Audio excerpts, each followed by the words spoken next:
Live Niagara. We are your hosts, Angela Brooks and Janice Carter, helping businesses and communities not just survive, but thrive during COVID. Today, we have Tim Housser with Panda Pay as our guest, and he's going to explain to us what Panda Pay does and how COVID is affecting that business and how he can help other businesses in Niagara keep more money in their pockets. So we're really excited. Thank you, Tim, for joining us today. Thanks for having me here, Janice and Angela. I appreciate the opportunity. Hey, our pleasure.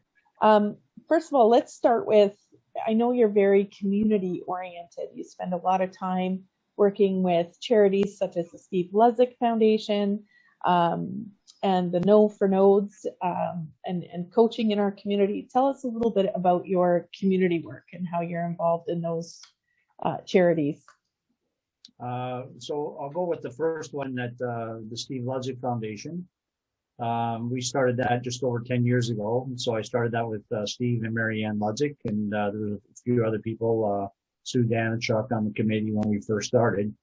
And since then, once we got the charity registered, I became one of the directors on a founding member and a director on the charity. So help oversee what goes on and, how we facilitate funds and everything else, just kind of look from the outside. And, we've got an executive director, but it's always good if you have, I like to think that I'm a very professional person in business and I can help oversee lots of things and, give good advice and, not just good advice from work experience and then good advice from the gut out, so if if the gut instincts are right, that you're pretty good at what you're doing. And if something smells bad, then you better look and check and see what's going on. So, but that's been going well. We have a clinic up at the Hotel du Shaver Hospital, and it's known as the Steve Ludzig Foundation. It's the only one of its kind. It has multiple disciplinaries for treatment, and people go in there for an 8-week program. When we first started it, it probably only was like part of the season, like maybe 3-4 months out of the year. And now it's 12 months of the year. Like we've raised that amount of money. We have enough money in the bank to keep it going for at least 2 years ahead of time. So Nice. That if anything filters, and we're always trying to raise money. Like right now we're doing a t-shirt, Ludsig Strong event on April 11th, on Sunday, April 11th, they're lighting, it's Ludsig Day, and it's all across, because it's Parkinson's month in the month of April. And on April 11th, I'll be down at the falls with my shirt, my red shorts on, and at 9:45 at night, we'll do a photo shoot. And, just anybody who wants to come down is welcome to come that night and wear their Ludsig Strong t-shirt. Nice. Just to show support. So that's the big charity that I've been heavily involved in. I was involved with stuff always in my whole career. So, everything from, I'm trying to think of all the things that out there, there's so many groups out there that get involved. I can't think of brain hemorrhage here for a minute, kind of like what Angela had at the very beginning. And then I'm on the Know Your Nodes committee for the finance to help them oversee that. I just, want to help out whenever I can. And then the other charity I'm involved with, which I've been probably the last 7 or 8 years, has been the Light of Day concert series, where we do we used to do physical concerts. Mm-hmm. We raise money for Parkinson's and cancer.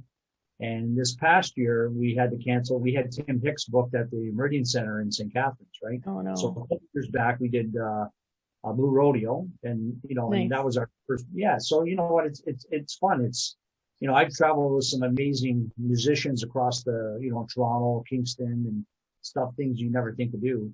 Mm-hmm. And it's fun to to be with somebody like John Cafferty from the Beaver Brown Band, hung out with some really cool guys, and so it's very creative now with all of our charities and stuff, and how like all the live events, all the things that we do that would normally raise money.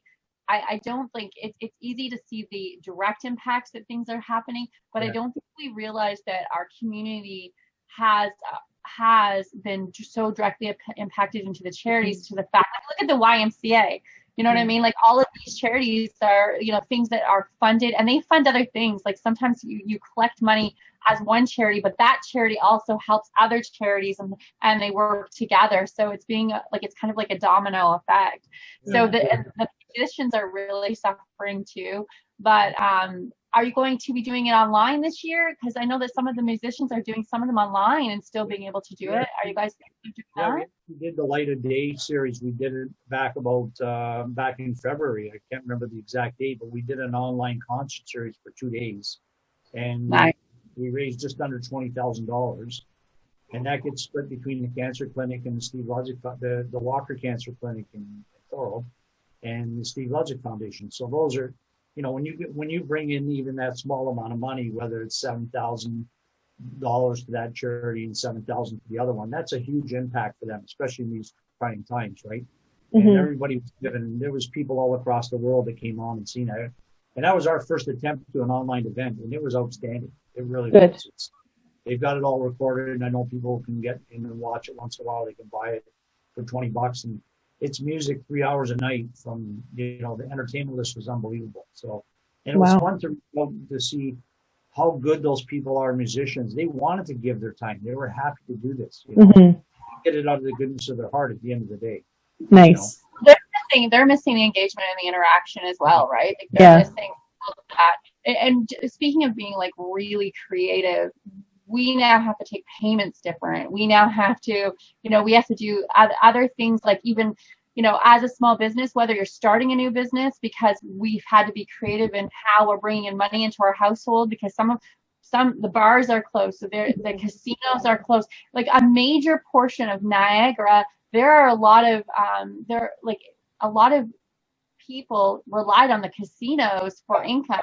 So now they're being more creative. We're seeing a lot of crafty people out there, people that are finding other ways to get what they call a side hustle. Some of them are turning their side hustles into full-time businesses, and taking payments is really important. So that's why I'm so excited that you're here, Tim, because I know that a lot of these people are used to working for other people. Mm-hmm. They don't have all the hats that maybe you, me, Janice have.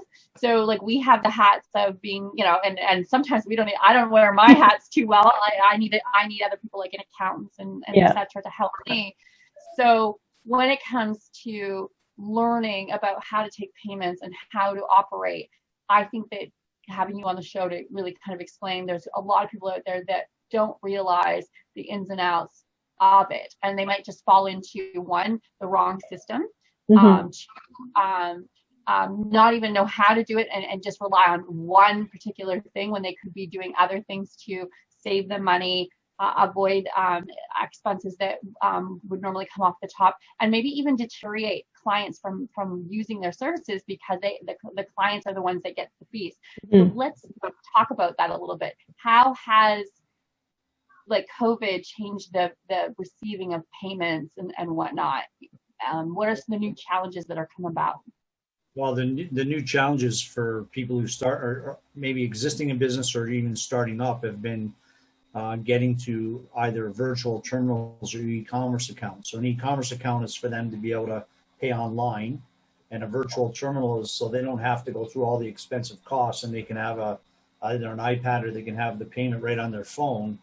There are other companies out there that have been doing that for a long time, but there's always a threshold, like a break-even point. So, I mean, I always like people to think, Theodore Roosevelt had a great quote, and I like to think this way as I work every day. People don't care how much you know until they know you care. Mm-hmm. And I guess what I try and tell people is that I'm not here to just to take your business. I'll help you explain. Sometimes I'll tell people, listen, I'm not the right choice for you right now, even though I can get it down to as low as $30 a month. They may not have enough volume, like, they may be doing $400 or $500, and I'll say, go start with Square. Mm-hmm. And you hit the threshold of $1,200 a month, then come talk to me, because there is that you've hit the break even, right? And I try and explain things. Yeah, I want people to understand, and I would never, ever in my lifetime mislead anybody on anything. I've been in business my whole life. I operate with integrity and honesty. I've had great success.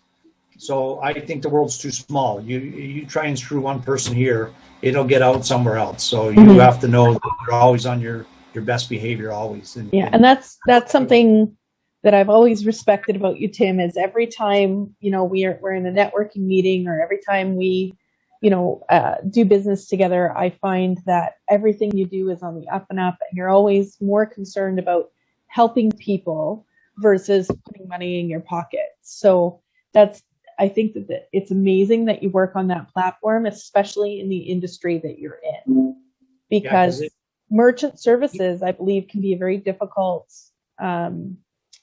industry to navigate, to find, like the credit card companies are just, they nickel and dime you and nickel and dime you. And you end up, your merchant services can get so expensive with, well, there's a 2.5% fee here, but then there's a 3% fee over there. And don't forget, we're taking 6% over here. And then all of a sudden, 10% of your payments are gone. And not understanding them can make the difference in your profit margin too. So if I go in and being successful, so I need my profit to grow my business. Mm-hmm. So I can't expand without good profit. And we already go into it a lot of the times. We go into our businesses going, I really love what I do, so we don't charge enough. We, already, that's already there, right? We don't want to rip anybody off. We undervalue what we have to give, because we might not understand the ease that we're the joy we're giving somebody, or the relief, challenge that we're solving, or the relief, or etc. Right? Yeah. So we don't put value on that, and we don't believe in our own value, so we have a hard time asking. So then when we add on to the hidden costs like merchant accounts, mm-hmm. and if the industry is not keeping that in mind when they set the prices, new businesses come in and they set the prices to what other people in the industry are doing, and it's a lot of times they'll be following the wrong people. They'll be following the industry, even though the industry is set too low, because they're not taking into consideration merchant accounts. When I first started my business 20 years ago, it was really hard to do, and I was doing web design and graphic design at that time, and it was really difficult to find a merchant account to do online. This was like when PayPal was very new. Mm-hmm. It was the solutions out there were very slim. You had to go directly to the merchant accounts. Like, there wasn't programs like Tim's program out there, mm-hmm. that can find the right solution. Do you know what I mean? Yeah. And so when you're first coming out, a lot of times you don't really know what questions to ask. Mm-hmm. Like, what I want you to help us, Tim, get the right questions. Like, let's say somebody doesn't have somebody like you. Okay, what would be the questions that they would need to be asking the different programs to be able to get there, to get the perfect solution, or to even just understand their contracts and what they're paying. Yeah, I know we're asking hard questions, Tim. I'm sorry. No, you know what? It's valid questions, and I think Janice made a great comment at the beginning of that part of the conversation, and you've got a great story to tell, because you've been in this business, like, you've had a business for a long time. So e-commerce accounts didn't really exist that much. They were there, but there were very few. Now it's like, mm-hmm. everybody wants an e-commerce account, right? Yeah. So the that are set there, certain fees that are already there that everybody charges. So it doesn't matter whether you're with Tim Housser at Panda Pay or you're with another competitor. Visa and MasterCard set the rates. Mm-hmm. Government regulated, they set the rates. You can't control anything beyond that. It's what happens after and all the additional fees that these guys charge. And like Janice says, it's such a bastardized business out there. And hopefully that's not too bad of a word to use here, but it's almost appalling sometimes. I met a young girl who's got a business. She's got a spa truck, and she's telling me what she was doing. And I said, I'm in this business, and I could probably, if you want me to do a low risk analysis, help you out. And she was paying hundreds of dollars a month. And I'm like, oh my God, I felt bad for her. I said, somebody misguided her, and she was just paying it and just thought it's normal. And I can come in and give you the same service, better service, because now you get to know who I am, and save her probably anywhere from $150 to $200 a month.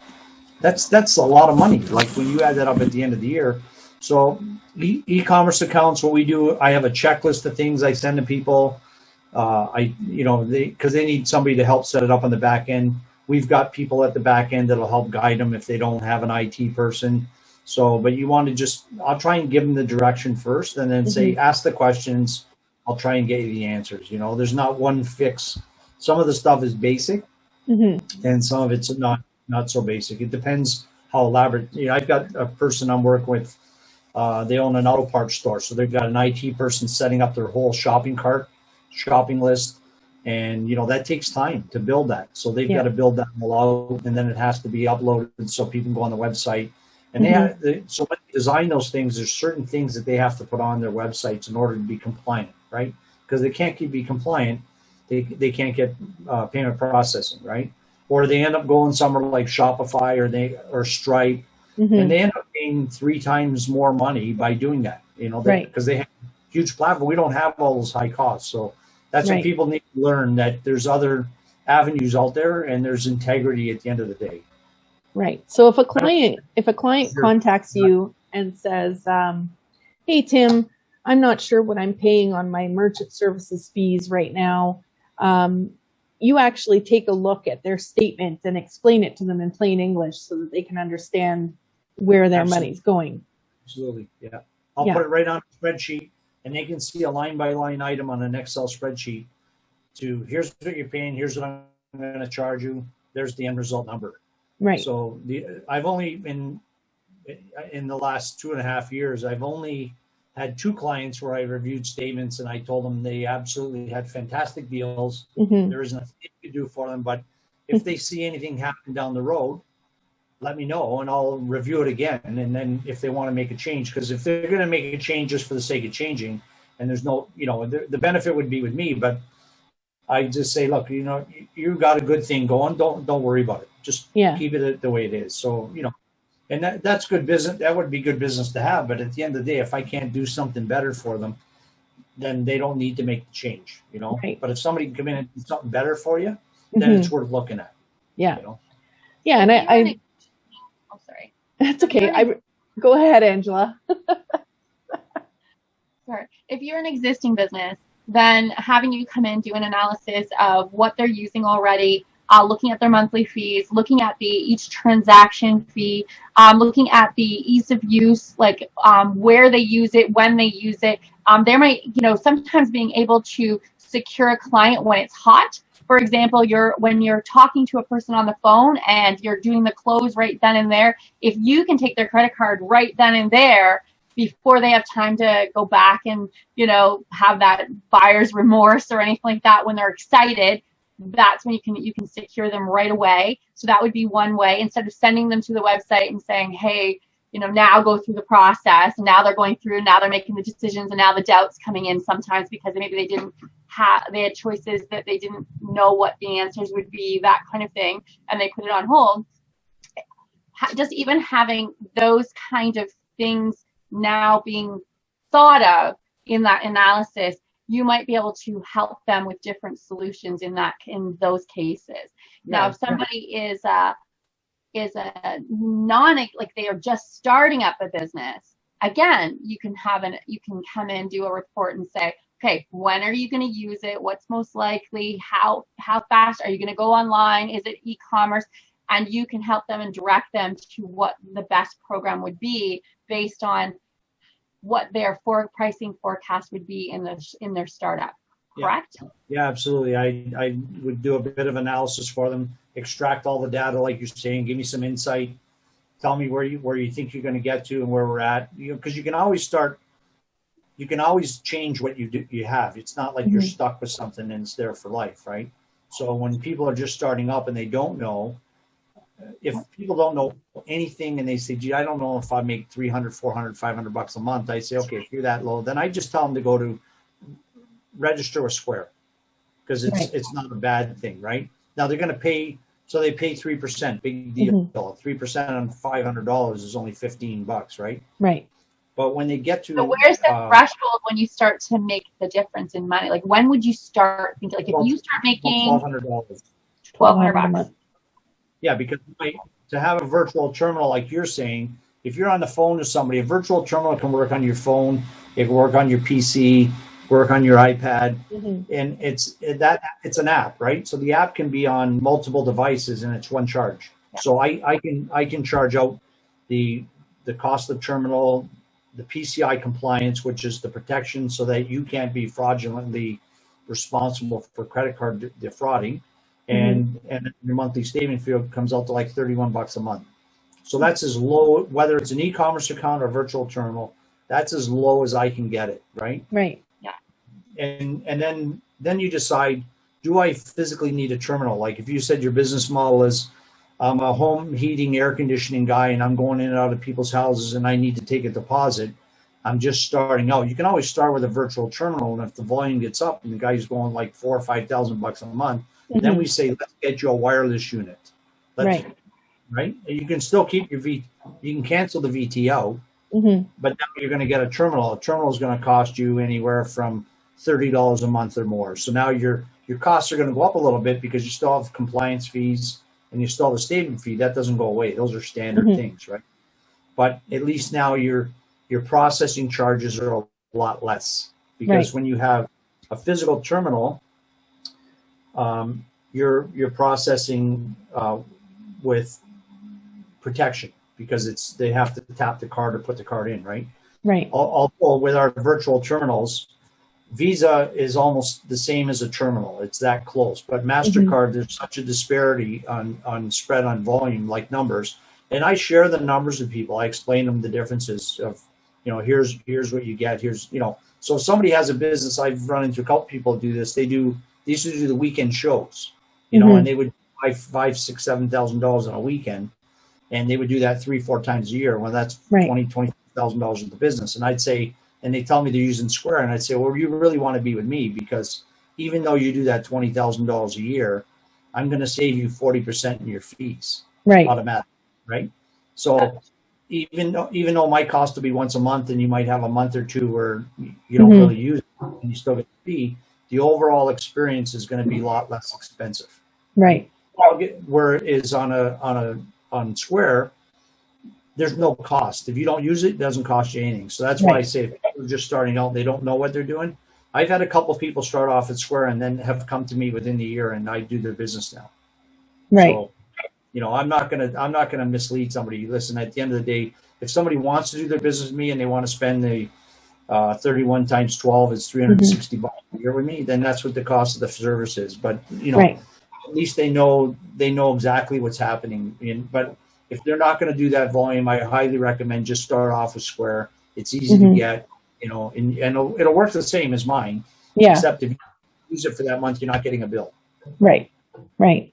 Now, where are you located? Like, what service area do you manage? I can service anywhere in Canada, coast to coast, back all the way to Vancouver. I've got clients like Toronto, Burlington, Oakville, Kitchener, Elmira. I have to make the circuit out. When the day comes, you can get back out. I can't do that stuff right now. Hopefully, that's the social media stuff with the Facebook business account. I hope it'll allow me large areas. I got clients in Vancouver. I deal anything from the small business owner up to the law firms, the breweries. Anybody who takes payment processing is a client. So it could be massage therapists, chiropractors, dentists, anybody. And so who's your largest client? My largest client, good question. That would be based on volume. So it's probably one of my breweries, right? Like a brewer, but I've got dental offices that do some large volume too. So nice. But I don't necessarily look at just the volume person. I want to actually, if it's somebody's account, I can go in and I can help them. Right. And I'm working on one. They have 15 locations, and right now it looks like that they've got a pretty good package. So, listen, I'd love to have that business, but you have to be honest about the process, because the last thing you want to do is mislead somebody and they come back and say, "Wait, you didn't tell me this." I expose everything, so everything's because when their competitor raises their rates, they're going to be phoning me. Yeah, and they're going to say, "Look, you know what? I already know what you do." Right. So do you find it's amazing? Go ahead. Do you find that some companies, merchant services companies, they kind of start you off on a lower rate and then they raise their rate over time? And how does Panda Pay compare to that? Do they do that as well? No, that's the difference between what we do and everybody else. Like everybody else, they raise the rates every 6 months. Like right now, I can tell you, if anybody has Desjardins, Global, or First Data, or any of those competitors, you want to call me because your rates have all gone up. And there's a code of conduct that I can help cancel you out, get out of your deals, right? So those people want to pay attention to what they do. And if not, just have an assessment done. It costs you nothing to look. I don't charge to do that. I just say, you know what, if you send it to me, it might be a day or two, but I'll get to it and look at it and I'll run the analysis and then see. But you know, I've done some small hair salon places, and you know what, that $35 a month that I save them, that's their money. Yeah. To me, it's like them getting a free haircut every month. Yeah. What's that, Angela? Is it a contract that they have to sign? Like if you just mentioned that you can get them out of their contract. It's month to month. It's a month to month with you guys. Okay, good. Yeah. That's right. Ours is month to month. Yeah, ours is month to month, and you know what? There's some of the people that they sign up with the competitors. They've got some large cancellation fees and stuff like that. But there's ways of sometimes getting out of that and around that, depending on how long they've had it. Mm-hmm. So some people have had their stuff for 3-4 years. They'll tell them they have a cancellation fee, but the reality is they don't. Right. But you know what? Yeah, I looked at this business when I got into it. I'm an independent owner with PandaPay, so it's my business, and I want to grow the business. I'm not going to screw somebody so I get a bad reputation. I want people to be able to call me and say, no, you know, Tim looks after me, you know, and I tell you, here's the cost, here's the rates, here's our profit margin, tell you right up front, and there you go. And we don't change it. It stays.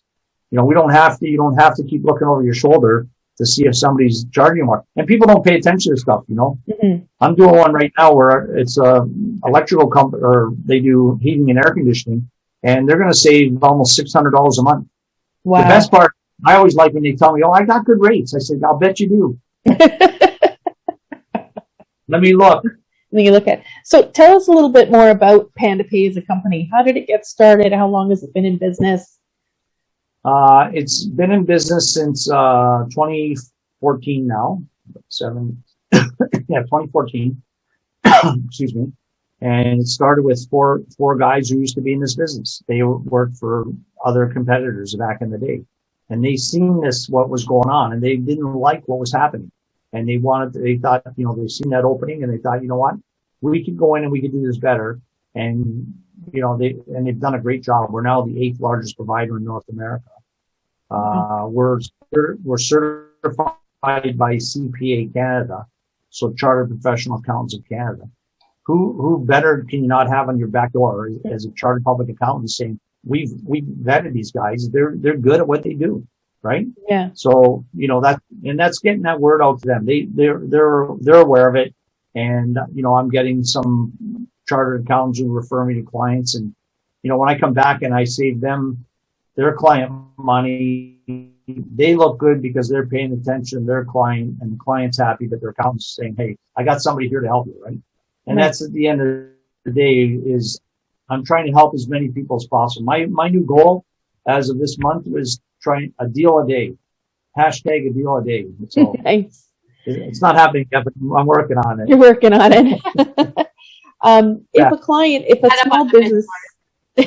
If a small business owner needs to get a hold of you, or if any business owner is interested in having you review their statements to see if you can save them money, what's the best way for them to contact you?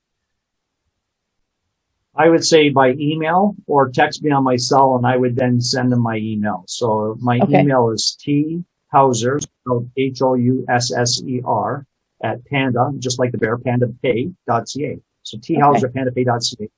And my cell number is 905-358-1329.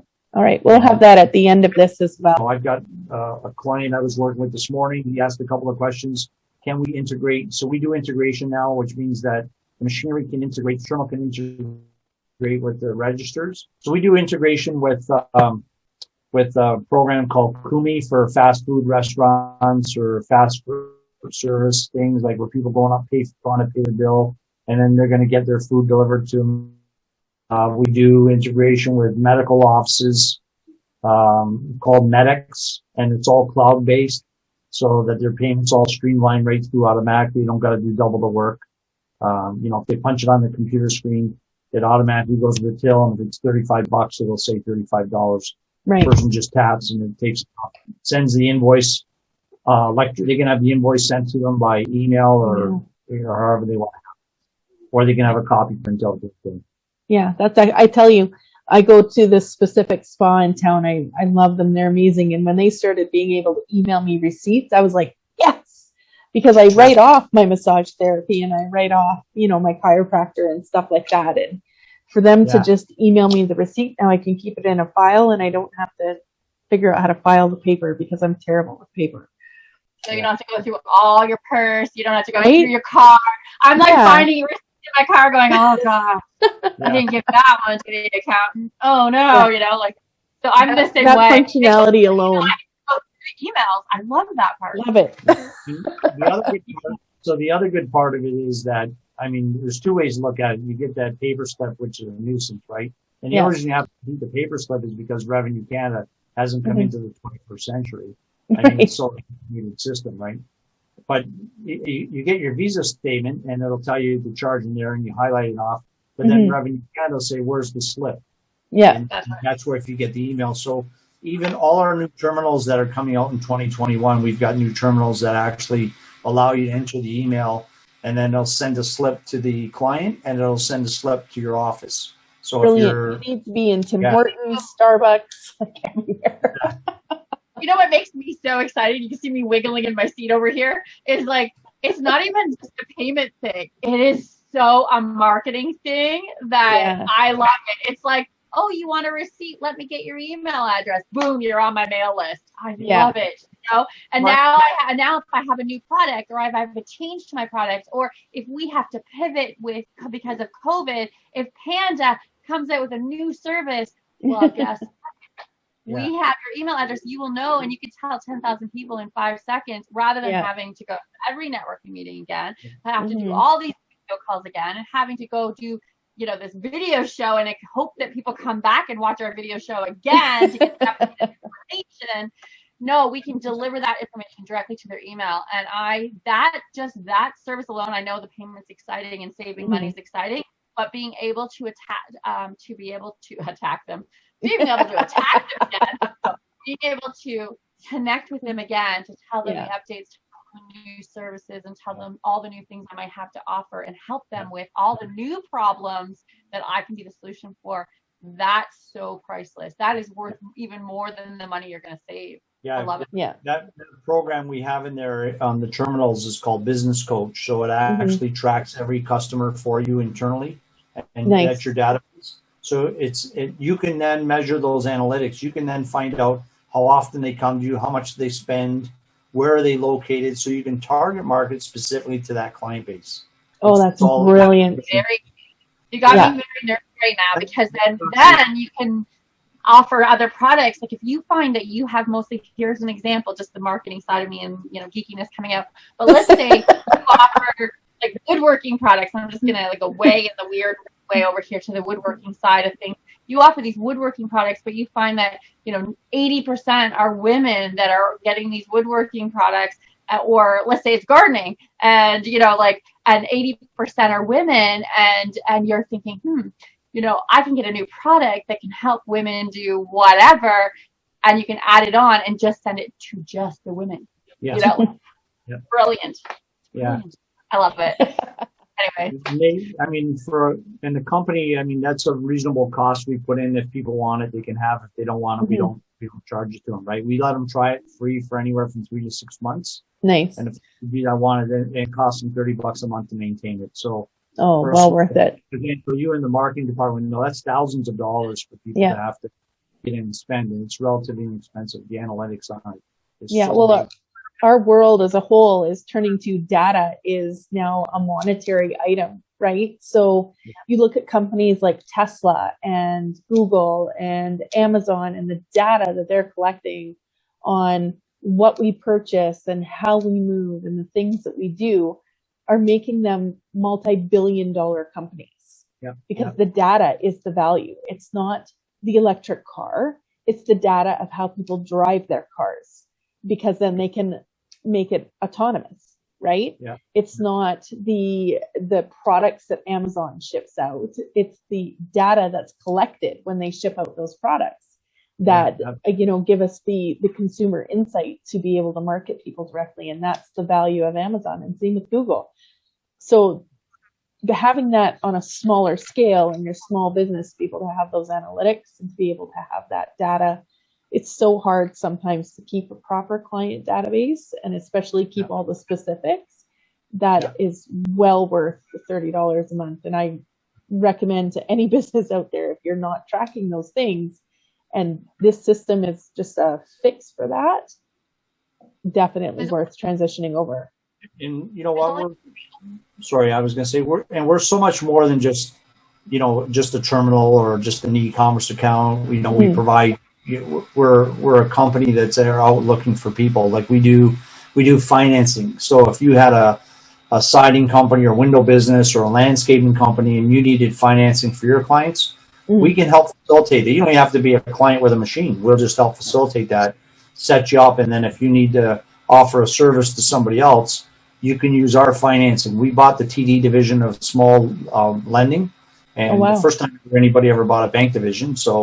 But we bought that division, and we do the financing up to $100,000 per project. So you could be an irrigation company and say, look, I got 10 projects on the go worth 40 grand each, and I need these people wanting to have monthly payment plans.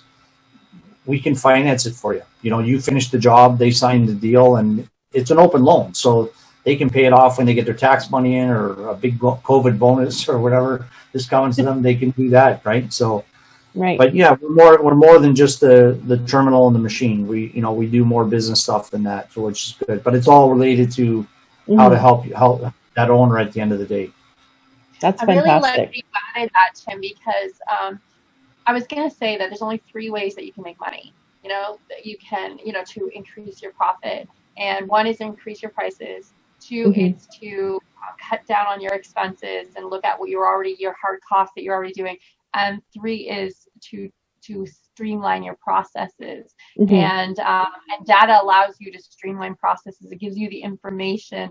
Normally it costs us about 30. You can know how much it costs you to get a client. So for example, it cost me $30, $50 just to get a client. But if I can use the data that's coming from my existing clients, I can cut that cost down. I can cut it down to $20 to get that client, because I now know how they buy, how they move, how they interact, how they like to pay, how they talk to me. Are they talking by text? Are they talking by email? Are they talking by phone? How they're coming into me? When it comes to all so far, PandaPay sounds like it does all of those things. It sounds like you can increase your prices in certain ways and increase your profit margin because when you understand more. You can cut the cost and expenses by paying attention to what your threshold is, when to move to the next product.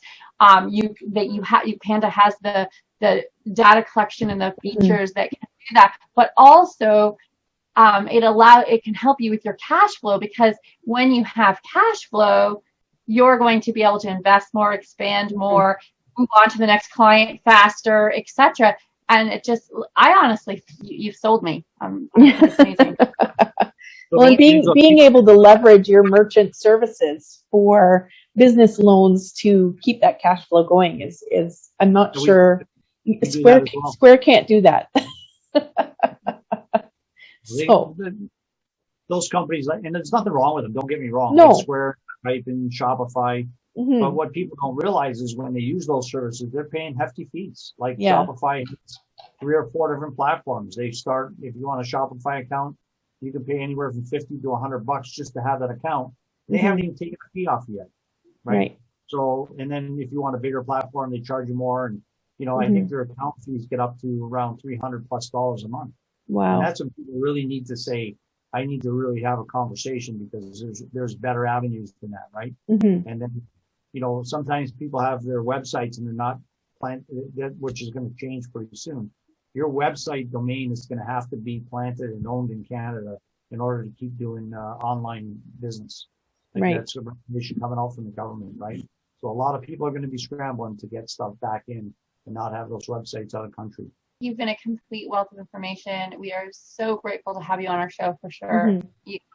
You've given me lots of insight, got me excited about the marketing side of things, and I want to thank you. I'm happy that's all it takes. Wow.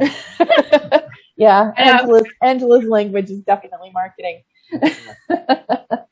You know what? That's good for you, because if you've got clients out there, it's a good how do you put it becomes a good collaboration between you and I and maybe one of your clients that takes credit card processing, right? Because you can say, look, there's something here that is a little bit better than what everybody else does, and it's not a piece they have to have. They can look at it and say, yeah, you know, it makes sense. It helps. It's a win-win at the end of the day. Yes, I agree. And Tim, we do really appreciate you coming on the show today and sharing all this information with us. Thank you so much. And thank you. We look forward to having you again. Yeah. If we come again, we'll have to have that conversation on electric cars and those fees and everything else. I mean,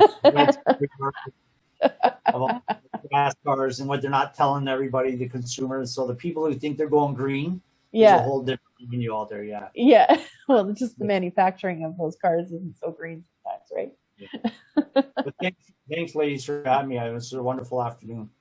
Thank you.